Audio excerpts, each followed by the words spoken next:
Angkatan bersenjata Yaman dilaporkan meluncurkan serangan drone ke arah Israel pada Minggu 14 September 2025.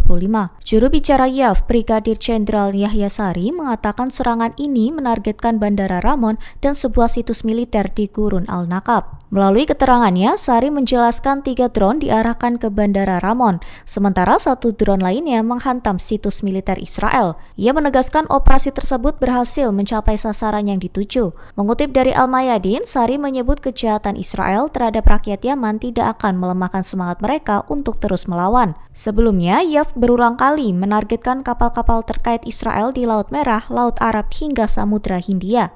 Hingga kini YAF memperluas operasinya langsung ke wilayah Israel sebagai bagian dari perlawanan terhadap genosida di Gaza.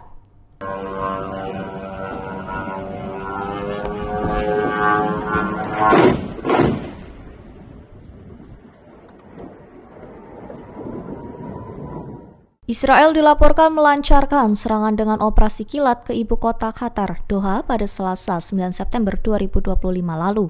Serangan ini dilaporkan menargetkan para pemimpin Hamas yang sedang berada di Qatar. Mengutip dari Tribun News pada 14 September, bahwa laporan terbaru dari The Wall Street Journal menyebut bahwa serangan melibatkan 8 jet tempur F-15 dan 4 jet F-35. Israel juga menembakkan rudal balistik dari udara di atas Laut Merah. Dilaporkan strategi operasi dirancang cepat agar Amerika Serikat tidak sempat mencegah atau menghentikan pergerakan Israel. Pejabat pertahanan AS menggambarkan serangan tersebut benar-benar tidak terbayangkan. Ia mengatakan pemberitahuan diberikan begitu dekat dengan peluncuran rudal sehingga mustahil menghentikan perintah. Tindakan Israel memicu kecaman internasional termasuk dari Qatar. Meski begitu, Washington tetap menegaskan dukungannya pada Israel meski serangan ini dinilai kontroversial.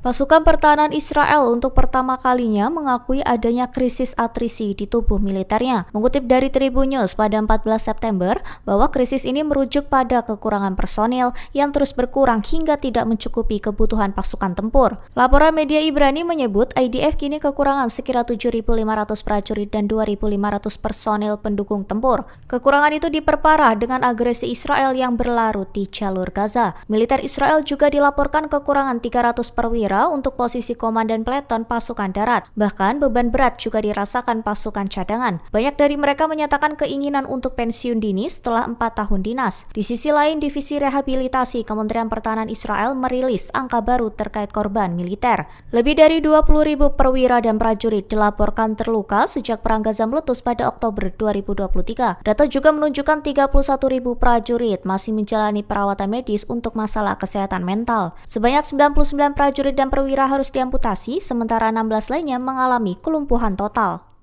Rancangan Konferensi Tingkat Tinggi Organisasi Kerjasama Islam atau Arab Islam memperingatkan bahwa serangan Israel ke Qatar mengancam prospek perdamaian dan normalisasi hubungan dengan negara-negara Arab. Teks rancangan yang beredar menegaskan serangan brutal Israel ditambah genosida dan pembersihan etnis membahayakan seluruh capaian diplomasi di kawasan. Mengutip dari Al-Mayadin pada 14 September, bahwa dokumen itu menyoroti tindakan Israel dapat menggagalkan semua kesepakatan normalisasi, baik yang sudah ada maupun yang akan datang. Para Menteri Luar Negeri Arab dan Islam menegaskan keamanan Qatar adalah bagian integral dari keamanan nasional Arab dan Islam. Juru bicara Kementerian Luar Negeri Qatar, Majed Al-Ansari, mengatakan pertemuan tersebut mencerminkan solidaritas penuh dengan Doha. Ia menambahkan agresi Israel digambarkan sebagai bentuk terorisme negara yang ditolak keras oleh dunia Arab dan Islam. Dilaporkan pertemuan darurat KTT dijadwalkan membahas rancangan pernyataan resmi terkait serangan tersebut. Presiden Israel Isaac Herzog diketahui menanggapi KTT darurat yang digelar Qatar bersama Liga Arab dan OKI. Ia memperingatkan agar langkah Israel ke depan diperhitungkan dengan matang, terutama terkait hubungan dengan negara Arab. Herzog secara tidak langsung mengkritik serangan yang diperintahkan Benyamin Netanyahu ke Qatar pada 9 September 2025 lalu. Menurutnya, tindakan itu beresiko tinggi terhadap stabilitas dan kerjasama diplomatik di Timur Tengah. Mengutip dari Tribun News, Herzog menyampaikan hal itu melalui upacara peringatan mantan Presiden dan Perdana Menteri Israel pada Minggu 14 September 2025. Ia menekankan Israel tidak boleh mengabaikan hubungan yang sudah dibangun dengan sekutu Arab. Herzog menyebut Israel harus mengedepankan diplomasi publik dan tidak gegabah dalam bertindak. Langkah Herzog itu muncul di tengah kecaman global terhadap Netanyahu yang menolak meminta maaf pada Qatar. Netanyahu justru memperingatkan Doha agar mengusir pejabat Hamas dari wilayahnya.